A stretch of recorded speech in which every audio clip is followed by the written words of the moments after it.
Bharatiya Janata party జిల్లా కార్యాలయంపై మువ్వన్నెల జెండా రెపరెపలాడింది. 76వ గణతంత్ర దినోత్సవం సందర్భంగా ఆదివారం సంగారెడ్డి జిల్లా బీజేపీ కార్యాలయంలో ఆ పార్టీ జిల్లా అధ్యక్షురాలు శ్రీమతి గోదావరి అంజిరెడ్డి జాతీయ పతాకాన్ని ఆవిష్కరించారు. ఈ గణతంత్ర దినోత్సవ వేడుకల్లో మెదక్, ఆదిలాబాద్, కరీంనగర్, నిజామాబాద్ పట్టభద్రుల ఎమ్మెల్సీ బీజేపీ అభ్యర్థి సి అంజిరెడ్డి పాల్గొన్నారు.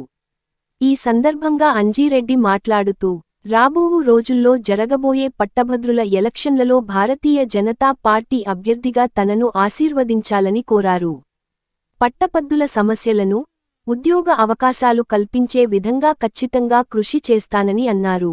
అదే విధంగా శ్రీమతి గోదావరి అంజిరెడ్డి మాట్లాడుతూ, భారత రాజ్యాంగాన్ని అమలు చేసుకొని 76 సంవత్సరాలు అయిందని, ఇదే రోజున అతిపెద్ద ప్రజాస్వామ్య దేశంగా నిర్మాణం జరిగిందని తెలిపారు.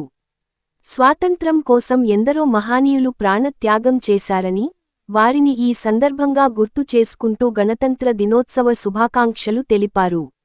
ఈ కార్యక్రమంలో వెంకట నరసింహారెడ్డి, పోచారం రాములు, నర్సారెడ్డి, రాజేశ్వర్రావ్ దేశ్పాండే, కొలుకూరు రాజశేఖర్ రెడ్డి, మున్సిపల్ కౌన్సిలర్లు మందుల నాగరాజు, కసినివాసు, డాక్టర్ రాజుగౌడ్, దోమల విజయ్ కుమార్, పుల్లంగారి సురేందర్, ద్వారక రవి, హర్షవర్ధన్ రెడ్డి, బసవరాజ్ పాటిల్, మల్లేశం, ప్రసాద్, తులసిరెడ్డి, దుర్గయ్య, సాయి రెడ్డి, అభినవ్, సదానందచారి, నాయకోటి రాములు, శ్రీకాంత్ రెడ్డి, రామ్రెడ్డి, శ్రీకాంత్, జయపాల్ రెడ్డి తదితరులు పాల్గొన్నారు. సంగారెడ్డి పట్టణ మరియు పరిసర గ్రామాల ప్రజలకు శుభవార్త. సంగారెడ్డి పట్టణంలో నూతనంగా doctor Rakesh neuro super speciality hospital ప్రారంభించడం జరిగింది.